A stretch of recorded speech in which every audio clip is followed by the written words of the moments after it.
여호수아 말씀 묵상을 잘하고 계십니까? 라고 제가 몇 분들에게 질문을 했더니 어렵다라는 말씀을 많이 하셨어요. 그 어려운 이유가 이 역사서에 나와 있는 내용을 좀 소화하기도 어렵고 이 말씀을 어떻게 적용해야 될지 잘 모르겠다. 특별히 이제 전쟁을 하는데 뭐 아무도 살려내지 않고 심지어는 여인과 아이들까지 다 진멸하는 이런 모습들이 과연 이게 옳은가 뭐 이런 막 고민도 생기고 어렵다 이런 얘기를 이제 많이 하셔서 제가 어떻게 하면 이 말씀을 좀 피차 잘 이해하고 은혜 받을 수 있을까 이런 이제 생각들을 좀 하게 됩니다. 일단은 여호수아는 역사서로서 우리가 바라보는 좀 우리의 관점이 상당히 좀 다를 수밖에 없다는 말씀을 드리고 싶고요. 이런 어떤 그 공의의 문제라든지 어떤 전쟁을 하는 데 있어서도 어느 정도 지켜야 될 선이 있는 게 아닌가라는 그런 문제는 사실 여호수아서에 나오는 가나안 정복 전쟁은 이 역사 속에 인류 역사에는 어떤 전쟁 역사하고도 동일하지 않아요. 오늘날 벌어지는 전쟁과 여기 맞대서 얘기를 하면은 좀 심각한 문제가 많이 생깁니다.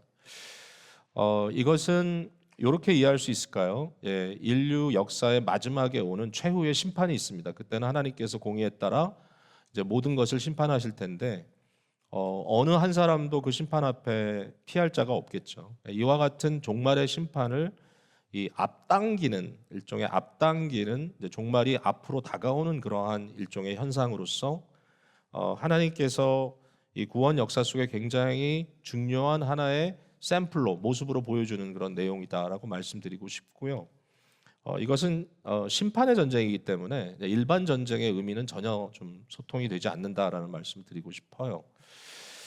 자, 이제 그런데 사실 매일 성경에 따라서 우리가 말씀을 나누다 보니까 매일 성경은 신약에 있다가 구약에 갔다가 또 이렇게 막 널뛰기 하듯이 왔다 갔다 하는 점이 있어서 우리가 어떤 한 방식으로 읽다가 또 이것도 이렇게 읽으려면 당장 은혜가 안 되죠. 바울의 서신을 읽다가 그 말씀은 말 그대로 하나님께서 우리에게 주시는 정말 그냥 교훈의 말씀인데 역사서로 딱 넘어와서 어떤 사건들을 가지고 봤을 때 뭐 아간의 사건을 나 개인의 구원의 문제로 다뤄야 되는 거야? 뭐 이런 고민이 생기기도 하고 아간도 회개하면 살려주셔야 되는 거 아닌가요? 용서해야 되는 거 아닌가요? 뭐 이런 질문이 나올 수 있는 것이죠. 그러나 아간이라고 하는 사람의 사건은 아간 개인의 구원 문제를 다루고 있는 게 전혀 아닙니다. 이것은 이제 하나님의 거룩한 공동체 안에 있는 죄의 문제를 해결하는 문제이기 때문에 이슈가 아주 다르죠. 그러니까 적용점이 좀 달라질 수밖에 없는 건데 이제 그러다 보니까 이제 어렵다. 여기에 대해서 제가 한 가지 좀 팁을 드리면 이미 말씀을 드린 거예요. 이제 여호수아를 여러분 그림책 같이 보시면 좋겠어요. 그림책. 이거를 일러스트레이션이라고 하죠. 일러스트레이션. 요즘은 워낙 그 컴퓨터 기술들이 좋으셔가지고 또 AI 도움도 받아가지고 예를 들면 뭐 프레젠테이션이나 강의를 하는데 이제 PPT 같은 거 사용을 굉장히 화려하게 하시는 분들이 많아요. 그것을 잘하는 분들이 많아요. 저는 이제 그 중에 하나는 아니고요. 사실 잘 배워야 되는데, 근데 일러스트레이션을 쓰는 이유가 뭐냐면 추상적인 것을 굉장히 구체화시켜 준다는 거예요. 그죠? 그러니까 이제 우리의 구원의 문제, 우리 안에 어떤 죄를 이기고 싸워나가는 성화의 문제 이런 것들은 사실은 말로 나누다 보면 굉장히 추상적입니다. 그리고 어떤 경우는 좀 멀리 있는 것 같기도 하고요. 그러니까 딱 눈에 잡히지 않는 그러한 상황을 가지고 이걸 어떻게 우리가 이해해야 되지라고 하는 부분에 있어서 여호수아는 마치 일러스트레이션처럼 그림처럼 이 모습을 굉장히 구체적으로 보여준다는 거죠. 이제 그렇게 여러분들이 이해하시고 사용하시면 좋겠다라는 생각이 들어요. 그러니까 오늘도 일종의 그런 일러스트레이션 차원에서 오늘 본문을 좀 함께 나눠보려고 합니다. 자, 이 심판의 전쟁으로서의 가나안 전쟁이 이제 끝나가요. 11장 맨 마지막 23절 끝에 보면 마지막 그 내용이 뭐냐면 그 땅의 전쟁이 그쳤더라 그랬어요. 아니 여호수아 아직도 한참 남았는데 전쟁이 끝나면 어떻게 되는 거야? 끝나요 실제로. 전쟁은 끝나고 이제 뭐가 남냐 하면 12지파에게 땅을 이제 나눠주잖아요. 그러니까 나눠주면 분배한 땅에서부터 아직도 쫓아내지 않은 가나안 족속들이 군데군데 있어요.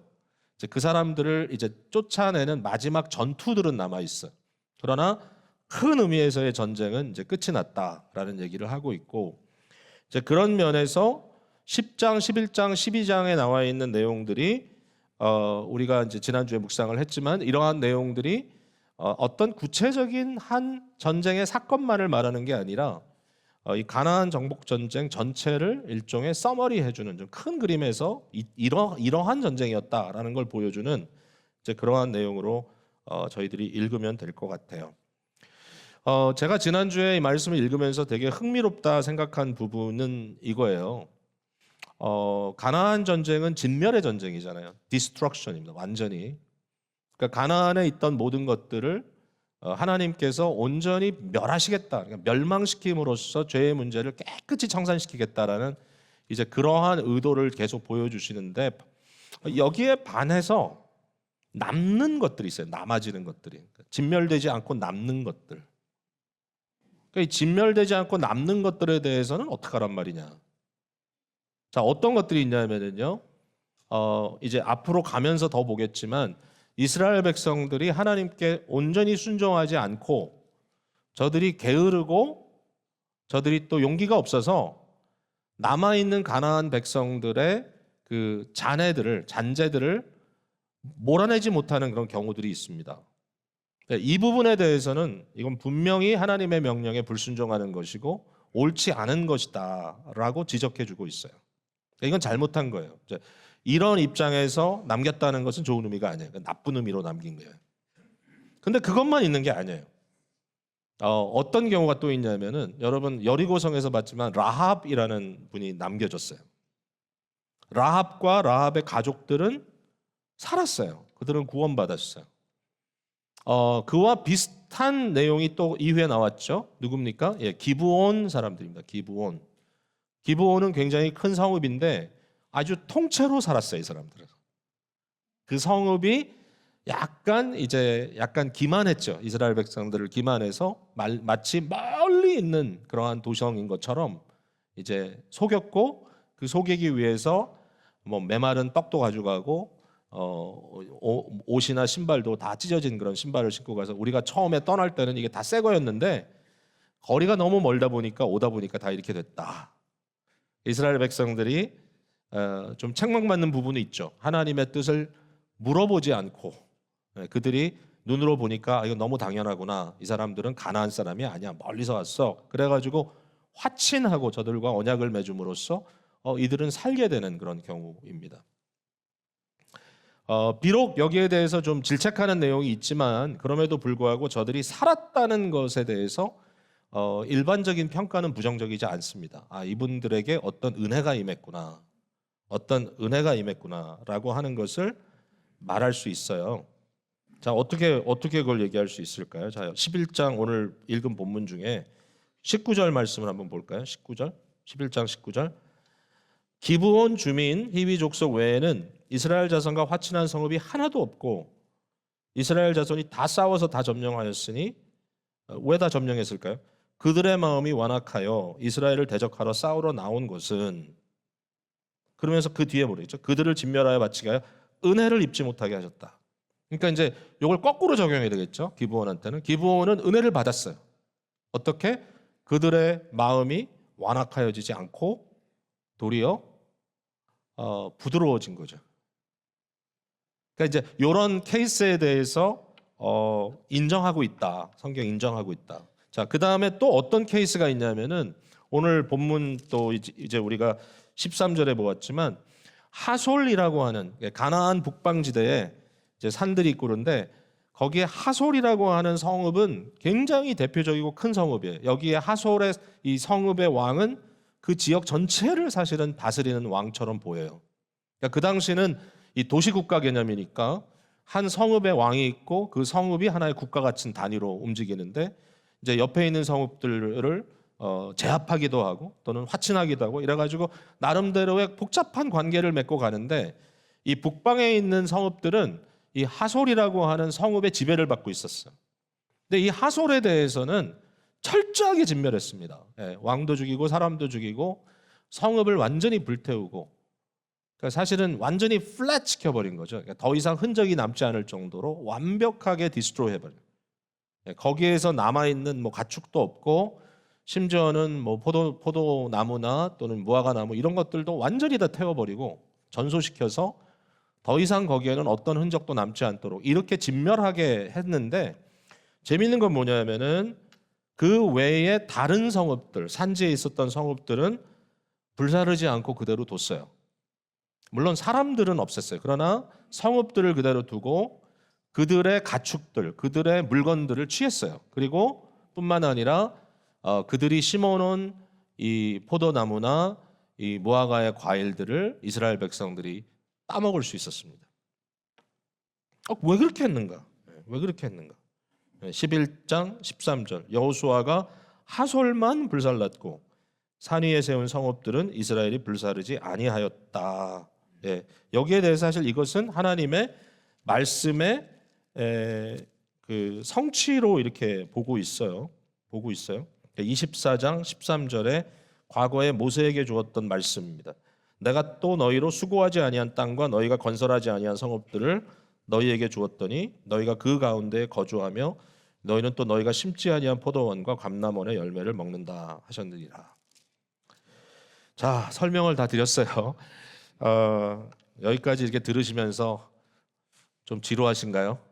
저는 되게 재밌게 얘기하고 있는데 얼굴들이 점점 더 이렇게 하얘지시는 것 같아가지고 도대체 뭘 얘기하자는 건가? 이제 이렇게 케이스가 다르다. 근데 이제 저는 이 남겨진 자들에 대한 또는 남겨진 것에 대한 생각을 좀 하게 된 거예요. 남겨진 것에 대한 고민. 사실 생각해 보니까 우리가 남겨진 자들이라고요. 그러니까 죄와 허물로 죽을 수밖에 없는 너희를, 그러나 하나님이 그 중에 너희를 불러 은혜의 대상, 은혜를 받는 자들이 되어서 우리가 남겨졌다.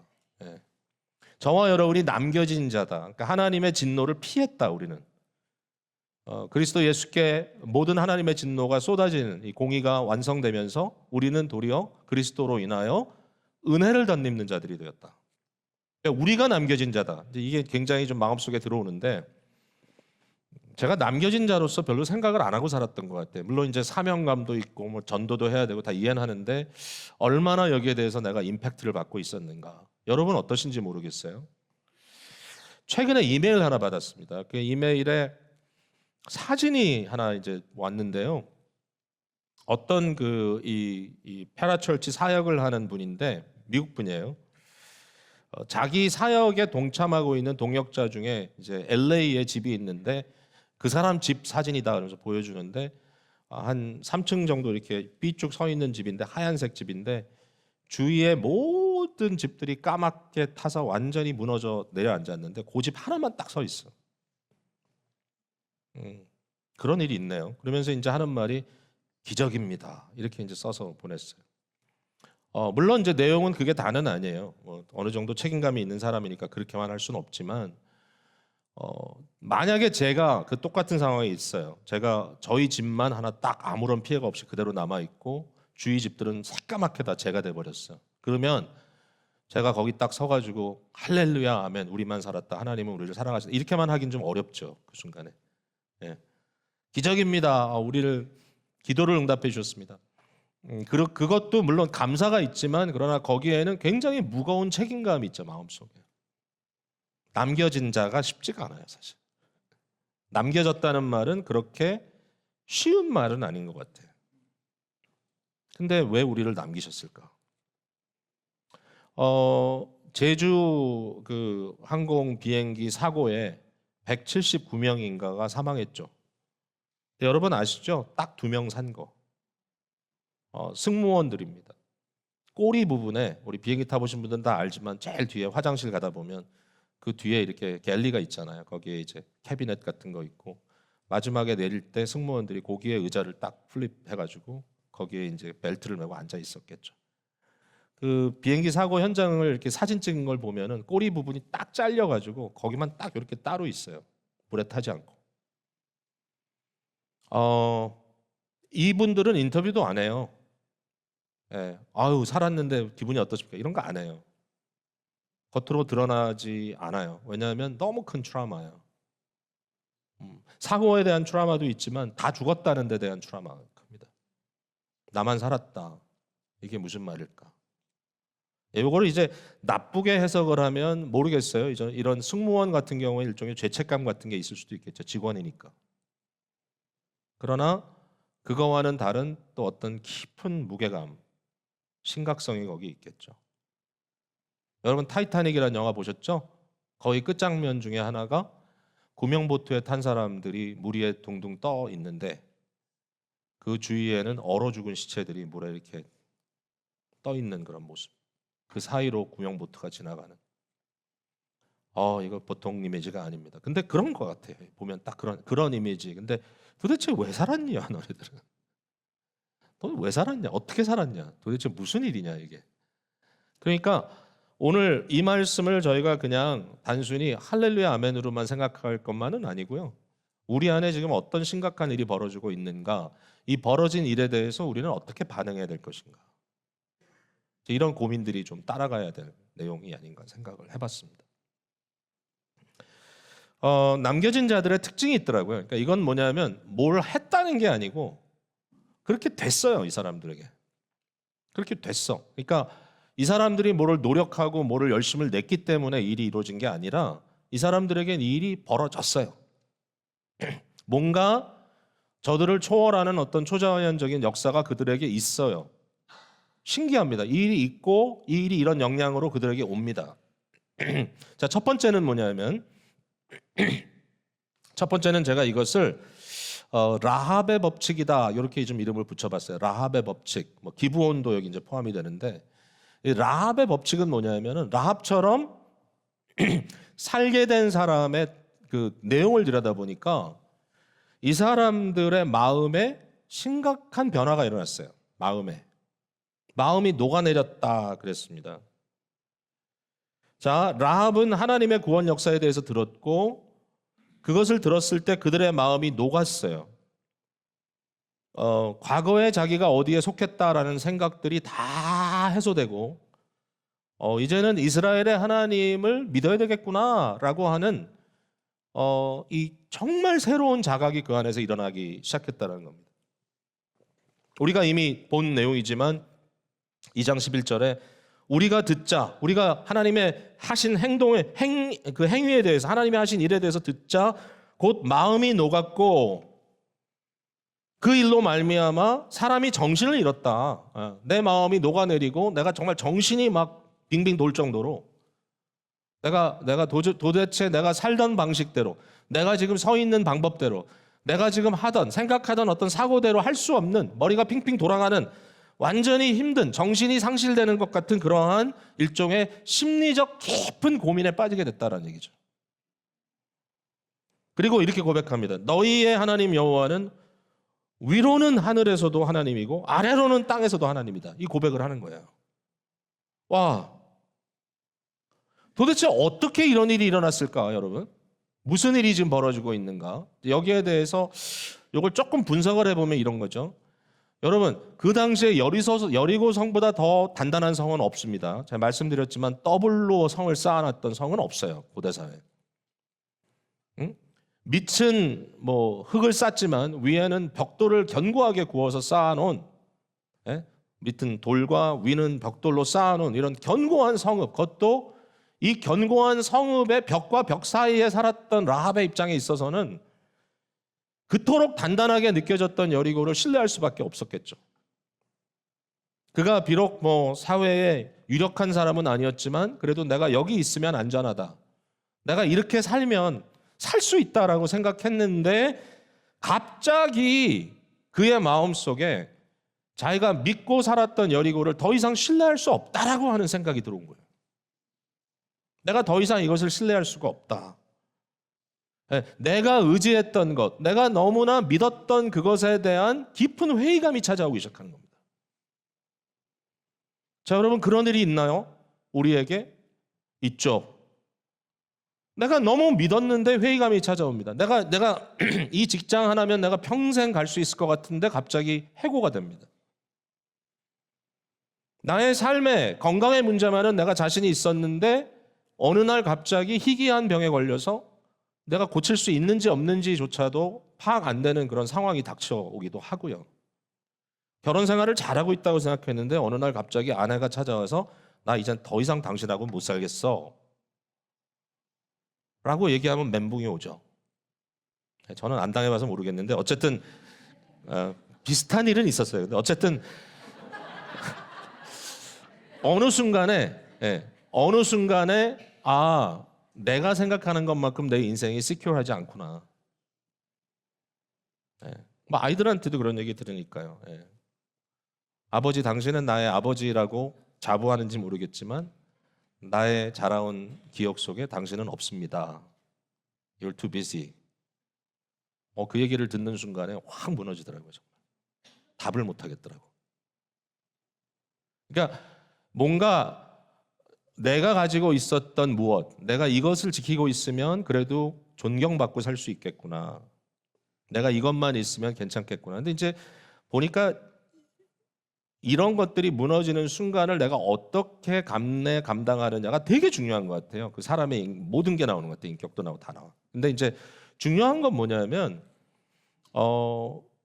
크리스찬들은 이러한 일종의 회의감 같은 것이 올 때 그것을 받아들이는 방식이 아주 다르다는 거예요.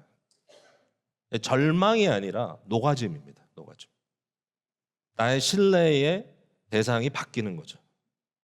그러니까 완전히 파괴되는 게 아니라 부셔지는 것을 부셔뜨리고 거기에 새로운 우주를 세울 수 있는 거죠. 그게 그리스도인들의 모습이라고 생각합니다.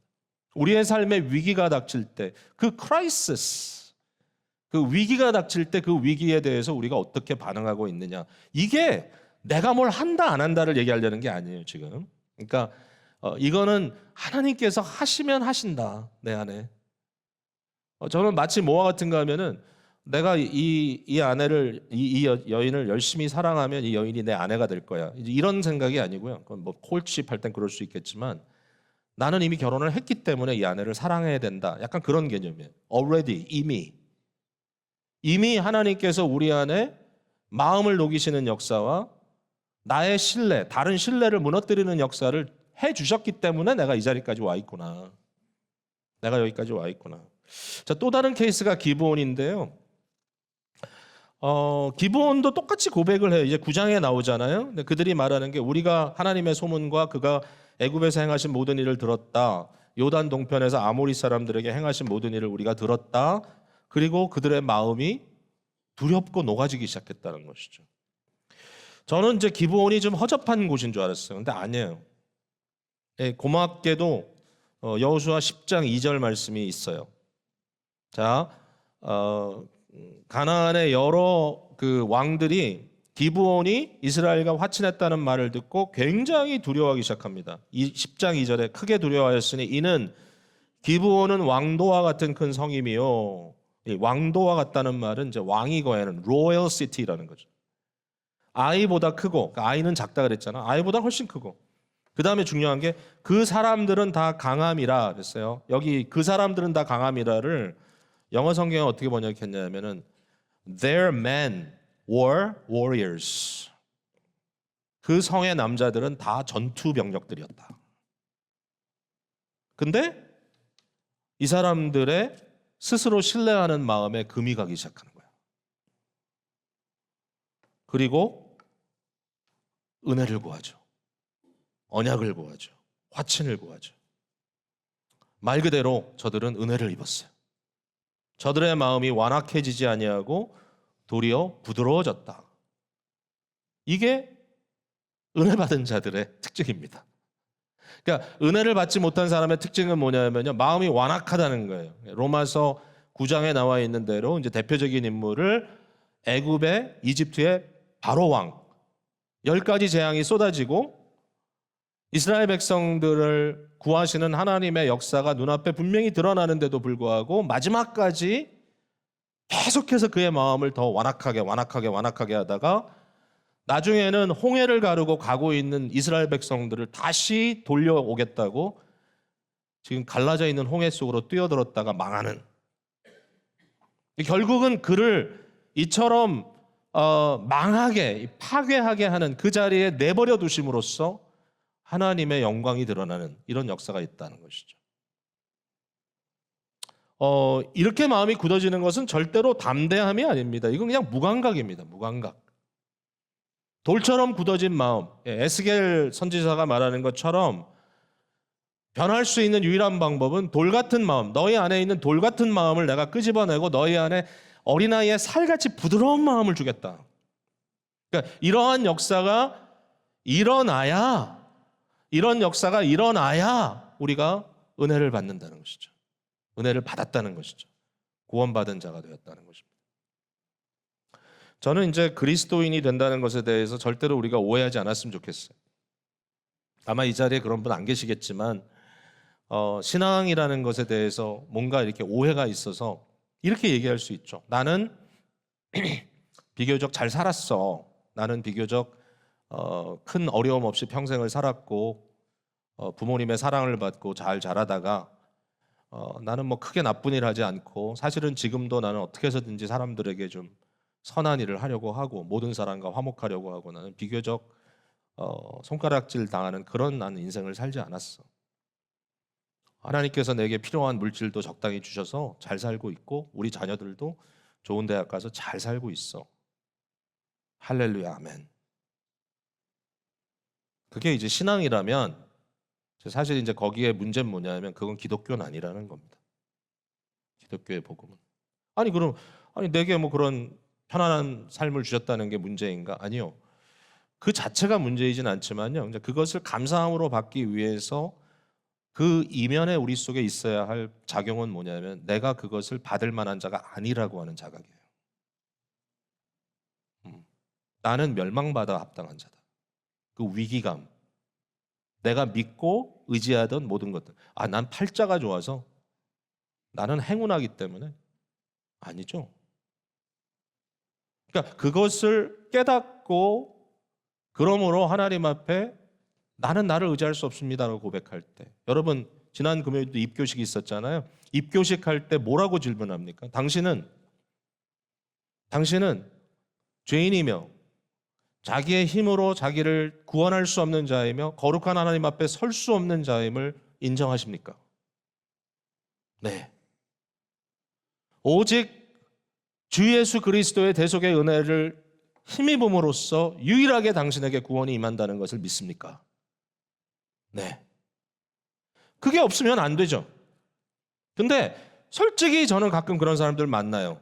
교회 안에서 교회 밖에서. 나는 이만하면 잘 살았어요. 너무 감사하고요. 그냥 하나님께서 항상 나와 함께 하시는 것 같아요. 근데 마음이 굳어 있어. 마음이 돌같이 굳어 있어가지고 그 교만함을 감당할 사람이 없어. 네. 실제로 어떤 삶의 위기 앞에 테스트되지 않았는데 그럴 수가 있을까? 저는 인생에 철이 든다는 것은 고난을 당한다는 것이고 내가 생각했던 것과는 다른 일들이 벌어지는 거. 어떻게 사람이 자기 생각대로 모든 일이 됩니까? 네? 평탄함이 도대체 뭡니까? 그런 일 없거든요. 저는 아무리 생각을 해도 인생은 그런 일이 없어요. 그러니까 결국은 그 매 순간마다 일이 닥칠 때 어떤 사람들은 그로 인하여 하나님 앞에 마음이 녹아지고 부드러워지지만 어떤 사람들은 더 강팍해진다는 얘기 아니겠어요? 그러니까 그 차이를 이해할 때 복음이 뭔지 신앙이 뭔지를 안다는 거예요. 오늘 이 순간에 회개할 수 있는 이유는 내가 회개함으로 하나님께 가는 게 아니라 하나님이 내게 오셨기 때문에 회개할 수 있는 거예요. 사실은 그 회개의 역사가 있음을 다시 한번 확인하는 시간이 됐으면 좋겠습니다. 자, 두 번째 원리를 말씀드리고 이제 정리를 할게요. 두 번째 원리, 첫 번째 원리는 라합의 원리라 그랬죠. 마음이 녹아지고 마음이 변화되는 원리. 그 위기감이 찾아오고 그 위기감을 통해서 나의 모든 신뢰가 금이 가는 그러한 경우. 자, 두 번째는 연결이 되어 있는데 저는 이것을 이제 하소를 제거하는 원리라 이렇게 이제 붙이고 싶어요. 하소를 제거하는 거. 그러니까 북방산지에 성들을 남겼는데 그 남겼을 때 하나님께서는 거기에 대해서 절대로 질책하지 않으시죠. 이것은 순종이었다라고 얘기합니다. 잘했다. 근데 남길 때는 조건이 있어요. 그 조건은 뭐냐면 하소를 없애야 될 거야. 하소를 두고는 남길 수가 없어요. 하소를 반드시 제거해야 남길 수가 있어요. 그 하솔은 뭐냐면 하솔은 곧 머리입니다. 머리. 11장 10절에 하솔은 본래 그 모든 나라의 머리였더니 그때 여호수아가 돌아와서 하솔을 취하고 그 왕을 칼날로 쳐 죽였다. 하솔은 불살랐다. 그러니까 하솔을 제거했기 때문에 그 다음에 산 위에 있는 성읍들을 남길 수 있었다라는 것이죠. 왜냐하면 주인이 바뀌었기 때문에. 주인이 바뀌는. 그러니까 이 헤드십이 바뀌는 원리, 주인이 바뀌는 원리. 이제 그걸 통해서 충성심이 바뀌는 거죠. 내가 무엇에게 충성하는가? 나는 무엇을 위하여 살아가는가? 이게 바뀌는 거죠. 그 CCC가 이제 많이 사용하는 그 사형리라는 전도 책자가 조그만 책자가 있지 않습니까? 사형리의 방식을 제가 뭐 아주 선호하는 건 아니지만 그러나 사형리 속에 있는 그림을 제가 잊진 못하겠어요. 너무 좀 또렷한 그림이라서. 근데 그림이 뭐냐면 원이 있고요. 그 원 속에 의자가 하나 있습니다. 의자가. 그 원은 뭐냐면 우리의 마음이고 의자는 왕좌 또는 보좌입니다. 그러니까 모든 사람의 마음 속에는 왕좌가 있다, 보좌가 있다. 누군가 우리의 왕이 있다는 것이죠. 우리가 신뢰하고 따르는, 우리가 충성할 대상이 있다는 것이죠. 그 왕이 누구냐? 그러니까 이제 우리가 구원을 받기 전에는 모든 거 다 헤쳐가지고 들여다보면 결국 그 왕자의 보좌에 누가 앉아 있냐면은 내가 앉아 있어요.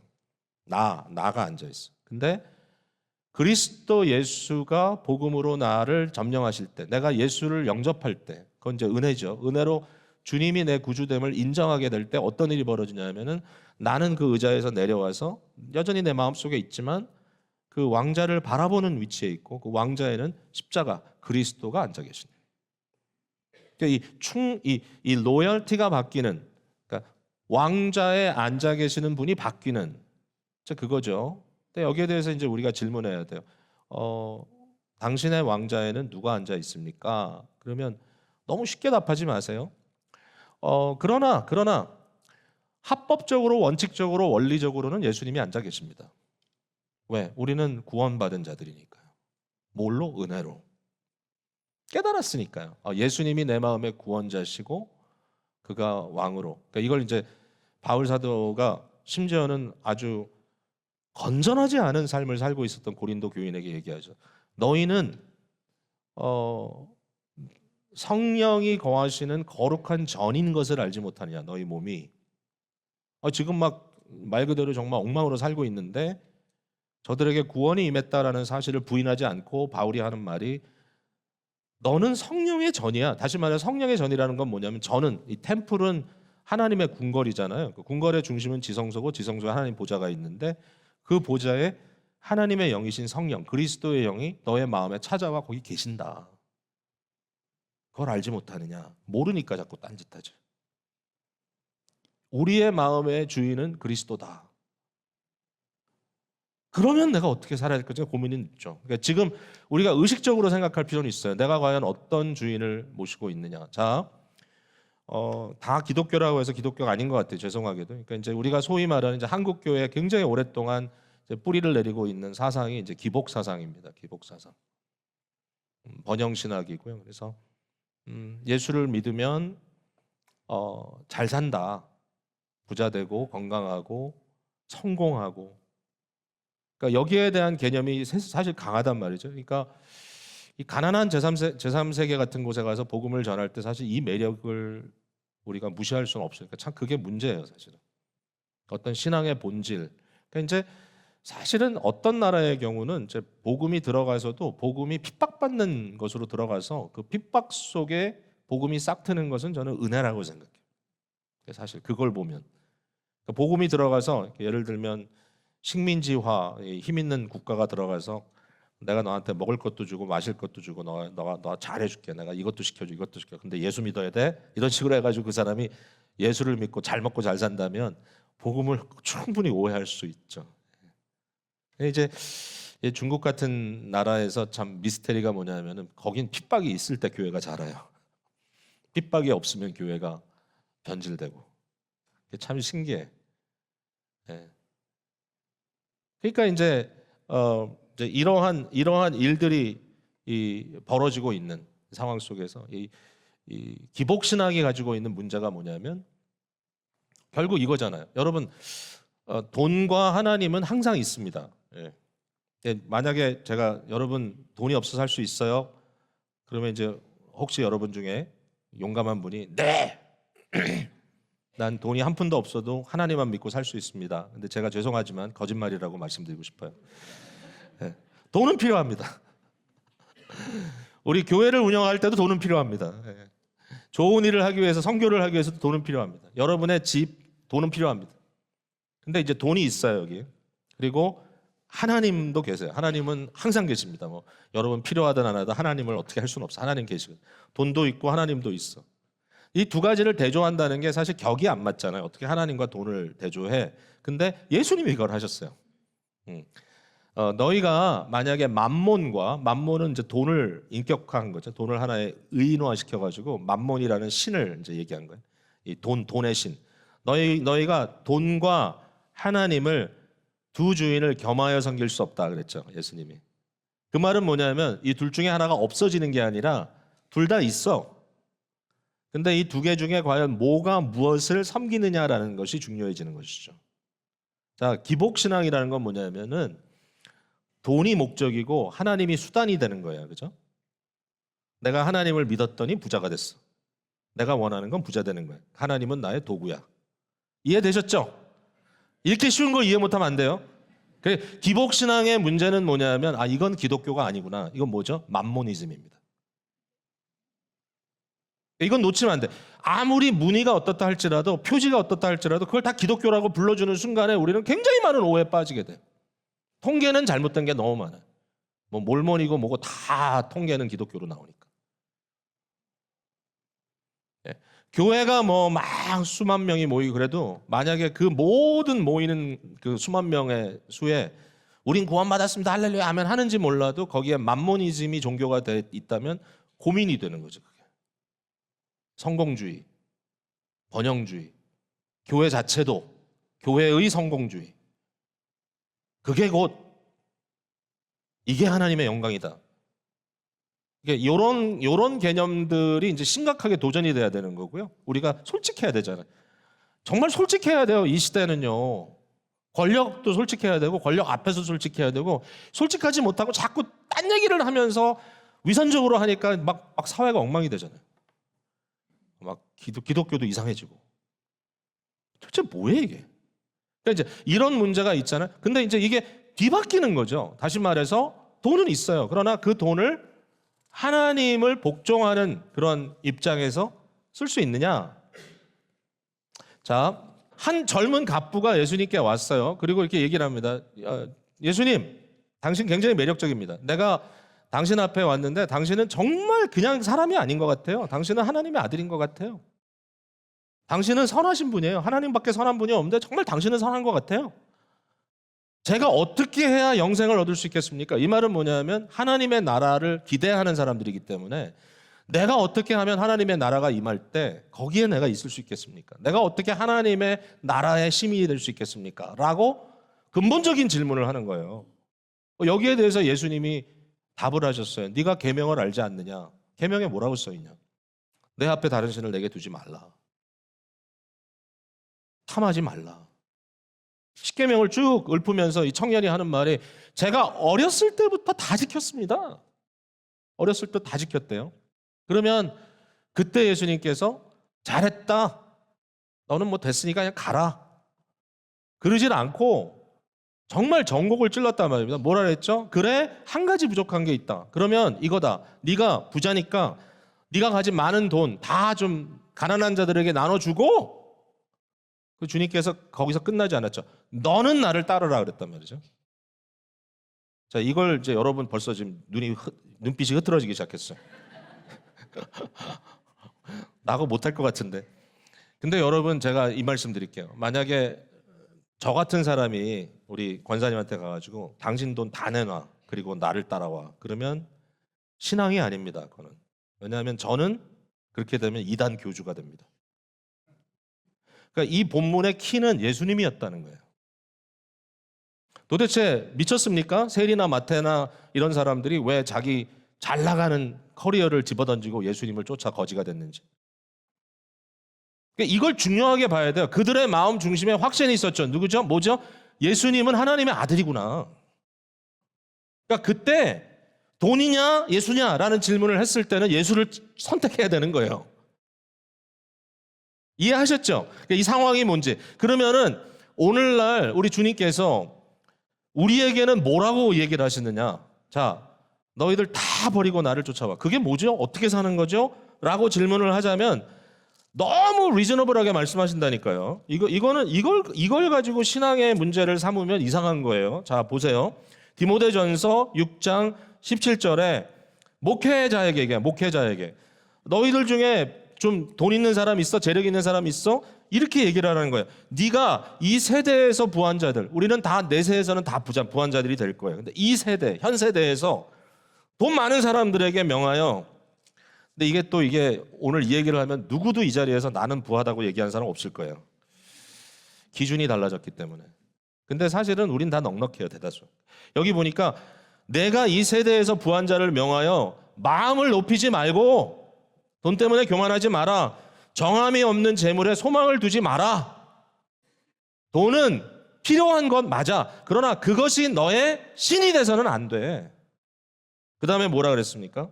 오직 우리에게 모든 것을 후히 주사 누리게 하시는 하나님께 두며, 이것도 하나님께서 주신 것이고 이것을 누릴 수 있는 힘을 주는 것도 하나님의 은혜다. 그 다음에 선을 행하고 선한 사업을 많이 하고 나누어 주기를 좋아하며 너그러운 자가 되라. 제너러스 해라. 제발. 돈 때문에 꼬장꼬장거리고 그러지 말고 네가 정말 하나님의 사람이라면 하나님의 나라를 위한 가치 있는 사람을 변화시키는 그런 일에 마음껏 써라. 왜? 예수님이 너의 주인이니까. 이거를 우리가 못 받아들이겠어요. 크리스찬인데. 말씀 맺을게요. 하나님께서 우리에게 말씀을 주신 게 얼마나 감사한지 몰라요. 왜냐하면 이게 이제 우리의 생각을 정복하거든요.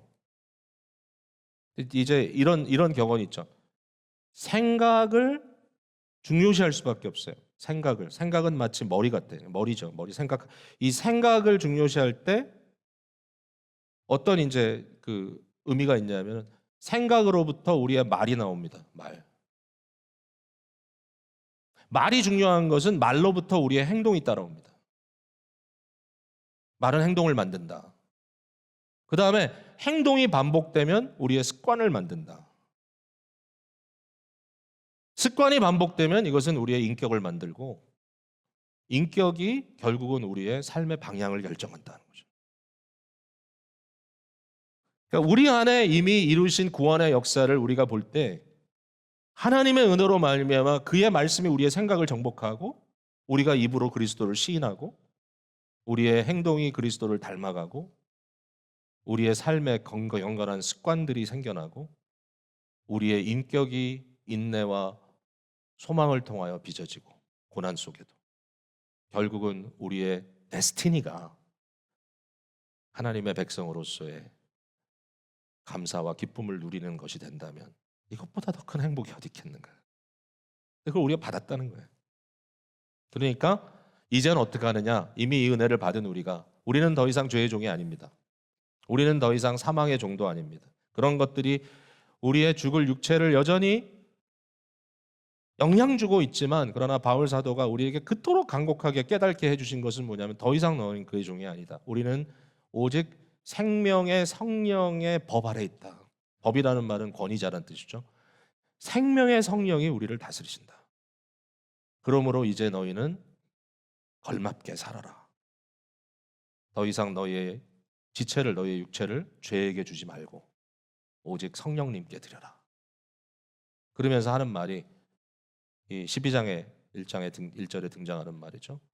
그러므로 이와 같은 은혜가 우리에게 임했기 때문에 그러므로 이제 우리는 오직 우리의 몸을 거룩한 산제사로 하나님께 드려라. 드리는 것만 남아 있습니다.